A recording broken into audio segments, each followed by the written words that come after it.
When we talk about boundaries, we sometimes get a little twitchy about it, especially when we're new to the concept of boundaries, because it sounds like, for some of us, you're putting up a wall.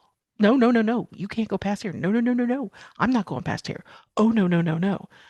And we got into massage because we often want to connect with people, and boundaries seems wrong or at least uncomfortable.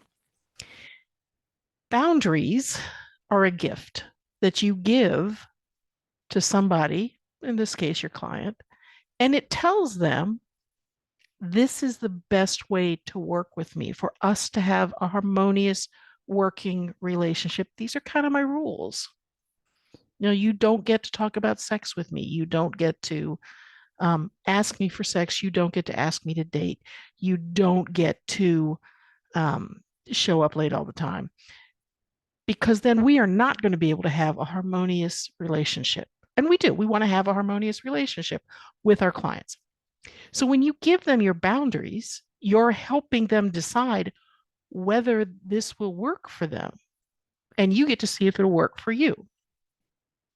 Specifically, when we talk about business boundaries, how do we set our boundaries and what do they look like? On the business side of your life, your boundaries are your policies, your hours, your days, your rates, how to get in touch with you, your cancellation and no-show policy, the types of payment you accept, all of these basic policies that we think of as, okay, yeah, I got to set these up, whatever, whatever, are so much more valuable than that because they define the boundary of your business relationship, the rules of what it takes to be in a healthy business relationship with you. Um, my husband and I have learned over the years that I can't have a conversation that involves a lot of numbers in it after 9 o'clock at night. I don't know why. It hardly matters. We've just figured out over time it's a truth.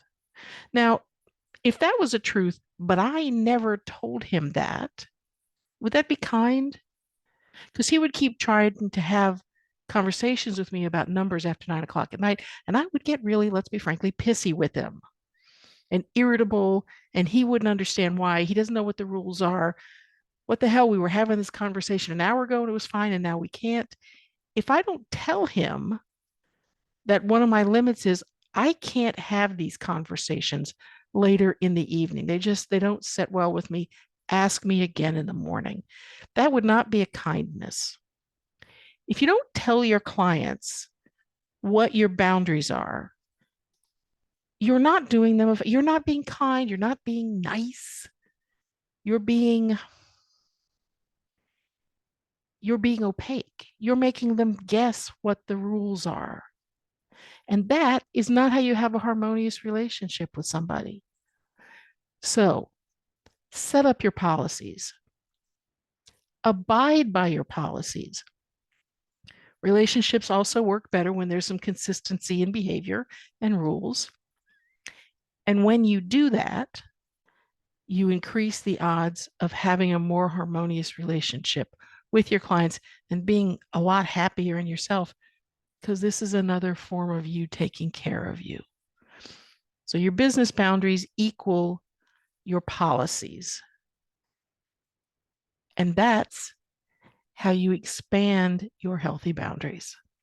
I'm Kelly Bowers, a retired massage therapist, and I write and teach about the business of massage.